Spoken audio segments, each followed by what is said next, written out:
आपको ये बात कहना चाह रहे हैं कि आप एक चीज जो अपने भीतर विकास कीजिए, डेली क्लास करने का, क्लास स्किप ना हो, क्लास बंक ना हो, क्लास ना छूटे, एक चीज अपने भीतर विकास कीजिए। दूसरी बात, आप ये प्रयास कीजिए कि जो है आप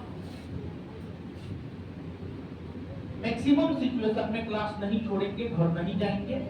और तीसरी बात यह प्रयास कीजिए कि डेली टेस्ट आप निश्चित तौर पर दीजिए, 50 क्वेश्चन आपके नजरों के सामने से डेली पूछे।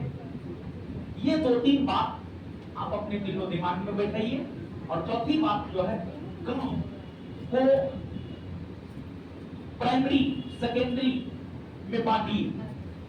प्राइमरी में पढ़ाई को रखिए, तो सबसे पहले पढ़िए, फिर सेकेंडरी में खाना पीना रहना धोना उठना बैठना सब चीज को रखिए, समझ गए। तो प्राइमरी में आप अपने पढ़ाई को रखिए, मेरे ख्याल से ये आपके लिए जो है ज्यादा लाभप्रद साबित होगा।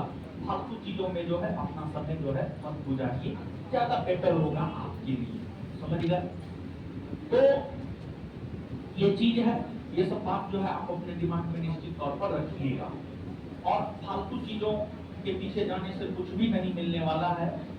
और हम आपको बता दें कि जैसे आजकल एक प्रचलन क्या चला है पता है, कि आपको जो है फाउंडेशन बैच अलग आएगा, बीपीएससी का बैच अलग आएगा, एनसीईआरटी का बैच अलग आएगा, लुसेंट का बैच अलग आएगा, घटना चक्र का बैच अलग आएगा।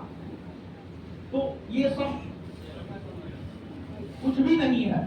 हम आपको बता रहे हैं कि आपको जो नोट पढ़ाए हैं, आप जाइए, आप बायोलॉजी में चले जाइए, फिजिक्स में चले जाइए, केमिस्ट्री में चले जाइए, पॉलिटी में चले जाइए, ज्योग्राफी हिस्ट्री में चले जाइए, आप जाइए एनसीईआरटी देखिए। एनसीईआरटी का चीज आपके नोट में ना एकदम है, एकदम है। 90% एनसीईआरटी का चीज ही आपके नोट में, 10% एनसीईआरटी का चीज जो है आपके नोट में नहीं होगा। तो ये सब ऐसे है कि फलना बैच, चिल्ला बैच, ढेकना बैच, समझ गए। तो कुछ भी नहीं है, एनसीईआरटी बेस्ड ही आपको पढ़ाया जाता है। हम लोग का बेस ही है, बेस यानी जो एक प्रकार से जैसे बिल्डिंग है, तो बिल्डिंग का एक बेस तैयार किया जाता है ना जी।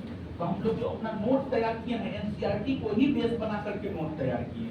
तो इसलिए एनसीईआरटी अगर आप पढ़ना चाहते हैं आप पढ़िए, हम ये नहीं कह रहे हैं कि आप नहीं पढ़िए, लेकिन एनसीईआरटी को ही बेस बना करके हम लोग पढ़ाते हैं। तो एनसीईआरटी आप पढ़िएगा तो और बेहतर है। हम आपको बोले भी हैं कि अब जो है पॉलिटी हम खत्म कर दिए हैं, कुछ भी कोई भी बुक उठा करके आप पढ़ सकते हैं। आपको एक बेस मिल गया है, उस आधार पर आपको जितना मंजिल ढूंढना है आप अपना मंजिल ढूंढते रहिए। आप अपने पॉलिटिकल नॉलेज को जो है और आगे बढ़ाते रहिए, समझ गए। तो ये चीज है। तो अब नीचे से जो है एक आप पॉइंट लिखिएगा, तो यहाँ पर